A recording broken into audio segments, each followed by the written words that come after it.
So the mainstream media wants you to believe that Jack Smith's new report proves that Trump is an insurrectionist. Overnight, special counsel Jack Smith claims there was enough evidence to convict Donald Trump at trial for his actions on January 6, 2021.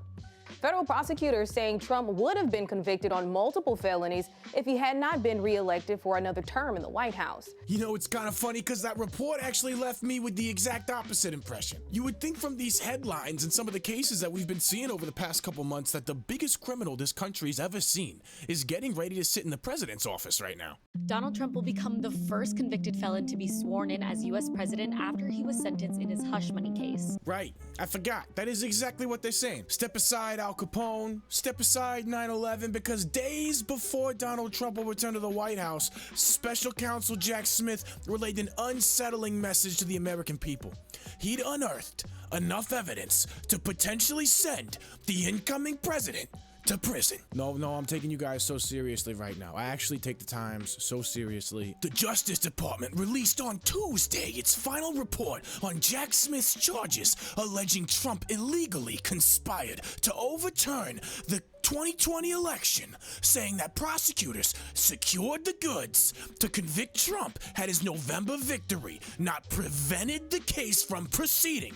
Those goddamn voters. You meddling kids with your votes and your populism. Why am I not surprised that to Rachel Maddow, the most important aspect of this entire report is Trump's tweets?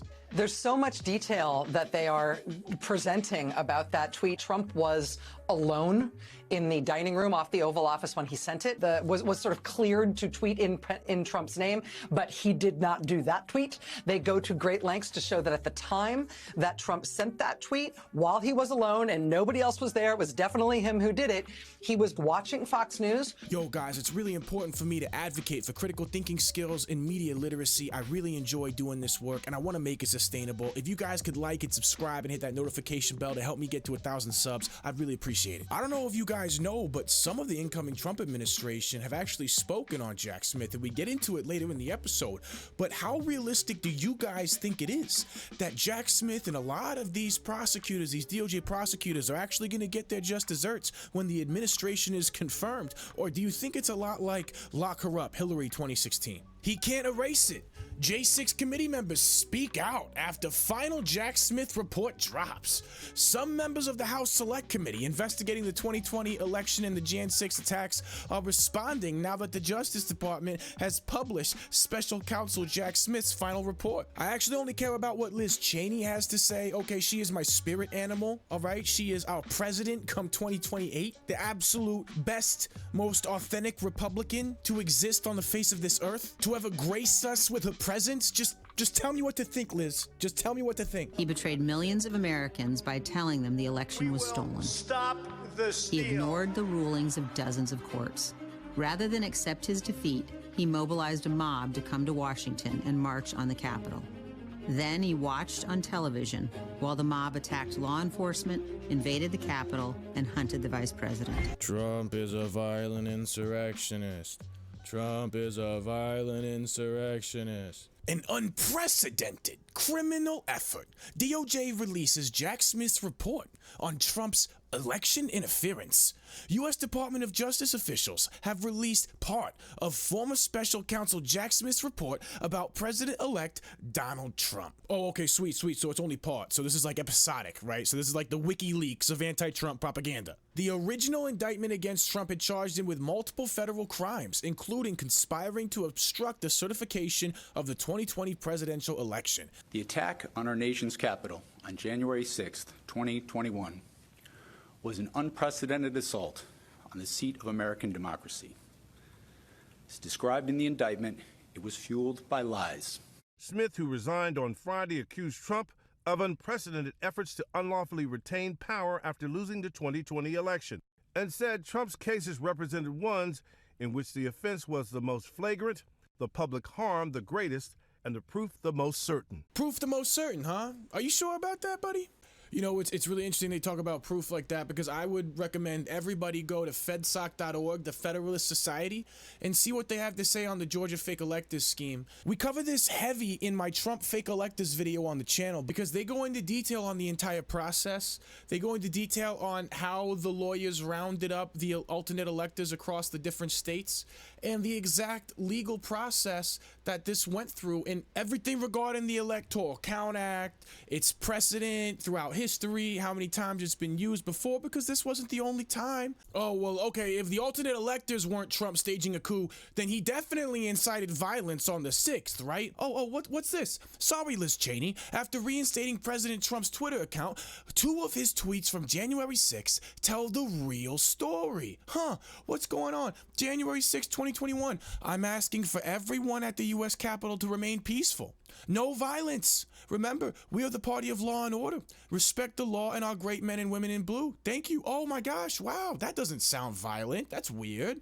Please support our Capitol Police and law enforcement. They are truly on the side of our country. Stay peaceful, So if the alternate electors were a legal process and he never called for violence, where's the coup? Where's the coup? Where's the trying to hold on to power illegally? But you see, they willfully ignore this stuff, and then they indict him anyway. How much of this you think you're gonna get away with, Jack? Today, Bondi repeatedly refusing to say Trump lost that race. Who won the 2020 presidential election? Joe Biden is the president of the United States. That's the incoming attorney general right there. No one will be prosecuted, investigated because they are a political opponent. That's what we've seen for the last 4 years. Democrats focusing on how she will handle Kash Patel, Trump's controversial pick for FBI director. Patel has defended January 6 rioters, threatened to fire FBI agents, and promised to come after some members of the media. Patel would work under Bondi in the Justice Department. I believe that Kash is the right person at this time for this job. You know Jack is sweating. You know he's sweating. And if he wasn't, he is after he reads this. Democrats asked Bondi about her vow to prosecute the prosecutors, the bad ones, referring to special counsel Jack Smith and other DOJ lawyers who investigated Trump, other DOJ lawyers. Who does that remind you of? Hi, Letitia. Hey there, Mr. Bragg. How you doing, Miss Willis? My man, Matthew Graves. We missed you. In my personal opinion, every time Trump mentioned to be peaceful before the protest, and every time he mentioned to be peaceful during that day, as well as the Federal Society's article on the Electoral Count Act and the processes that took place presenting alternate electors, demonstrates not only that there was never an insurrection on J6, but that Trump was legally and lawfully trying to address what he saw as malpractice during the election. And see, the crazy thing is, if you put the details of Jack Smith's own report together, it completely contradicts the media insurrection narrative as well. While Smith attempted to use the report as an outgoing smear of an incoming president, he also finally admits what many have known all along. The Capitol riot on January 6, 2021 was not an insurrection, and Smith did not believe he could convince even a far-left jury in D.C. that it was one. Several pages of the 174-page-long report released Tuesday deal directly with the Insurrection Act and how nothing on January 6 could have been construed to be an insurrection. On top of that, he also could not prove that Trump incited the riot. It says it right here. The office considered but ultimately opted against bringing other charges. One of those charges was the Insurrection Act. And then it defines the Insurrection Act. They specifically opted against charging Trump with insurrection. You know, Ms. Bondi, it would make you believe that my colleagues have learned nothing from the elections in November. This is real life.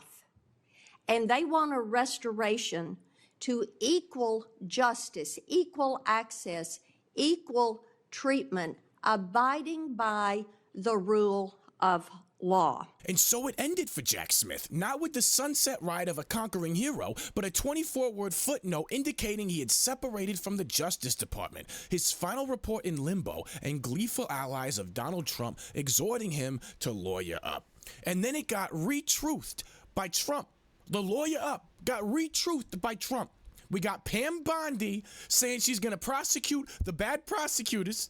We got Kash Patel, now head of the FBI. And we got Donald Trump re-truthing Jack Smith, lawyer up, buddy. You know, I think Nancy Pelosi wraps this whole thing up perfectly when she describes the wrap-up smear. Her of all people, Nancy Pelosi of all people, in charge of the Capitol protections on J6, describing the wrap-up smear. It's a self-fulfilling prophecy. You demonize, and then we call it the wrap-up smear. If you want to talk politics, you call it the wrap-up smear. You smear somebody with falsehoods and all the rest, and then you merchandise it. And then you write it, and they'll say, see, it's reported in the press that this, and this, so they have that validation that the press reported the smear, and then it's called the wrap-up smear. Now I'm going to merchandise the press's report on the smear that we made. Yo, thank you so much for just saying that outright, Nancy. I appreciate that. And you know, I'm sure Pam Bondi and Kash Patel appreciate that too. I don't know. Have I made my point yet? I think Jack Smith is screwed. I think he's royally screwed. Hey, but don't worry, Jack. You got company, buddy. James O'Keefe just caught the deep state red-handed, and the details one of their spy hunters admitted to is insane. Check it out up top. The entire left-wing media ecosystem is collapsing right now, and it is just amazing to witness. Come check it out right over here. Thank you so much, guys. I'll see you on the next episode.